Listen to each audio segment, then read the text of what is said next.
আল্লাহর সাথে সম্পর্ক তৈরি করার জন্য অনেকগুলো কাজ আছে। ছোট কিছু কাজ আমরা বলবো। একটা হলো পিতা মাতার খেদমত। আল্লাহ সবচেয়ে খুশি হন এতে। পিতা মাতার খেদমত করা, পিতা মাতাকে সর্বোচ্চ গুরুত্ব দেওয়া। আর একটা হলো স্বামী স্ত্রী সম্পর্ক ঘনিষ্ঠ করা। স্ত্রীর জন্য স্বামীর খেদমত, স্বামীর সাথে হাসি আনন্দ ফুর্তি করা, এটা বড় ইবাদত। আমাদের দেশের মহিলারা বেশি ইবাদত করেন। শবে বরাতের রোজা, শবে বরাতের নামাজ, সওয়ালের রোজা। পুরুষেরা বেশি থাকে না মেয়েরা? বেশি করে। শবে বরাতের রোজাও রাখে, আবার স্বামীর সাথে ঝগড়া করে, আছে না নেই? শবে বরাতের রোজা রাখাচ্ছে, স্বামীর খেদমত করা, স্বামীর সাথে ইয়ার্কি মারলে সওয়াব বেশি। আবার আমরাও দিন বুঝিনি, আমরা পীর সাহেবের কাছে যাচ্ছি, মৌলানা সাহেবের কাছে যাচ্ছি, তাসবিহ তাহলিল করছি, মসজিদে খরচ করছি, কিন্তু বউয়ের সাথে ঝগড়া করি, আছে না নেই?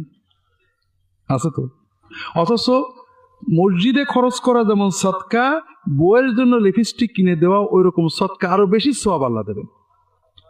নামাজ পড়া যেমন ইবাদত, নফল নামাজ পড়া, স্ত্রীর সাথে হাসি আদ্রা ফুর্তি মশকরা খেলাধুলো করা, এগুলো তেমনই ইবাদত, বেশি সওয়াব পাবেন। আল্লাহ পারিবারিক সুন্দর জীবনটাকে বেশি গুরুত্ব দিয়েছেন এবং এর মাধ্যমে আল্লাহ রহমত বরকত বেশি পাওয়া যায়।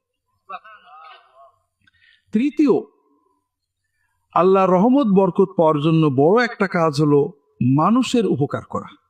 জীবনে মানুষের ক্ষতি করবেন না, মানুষের উপকার করবেন, চেষ্টা করবেন আপনার দ্বারা উপকার না হলেও ক্ষতি যেন না হয়।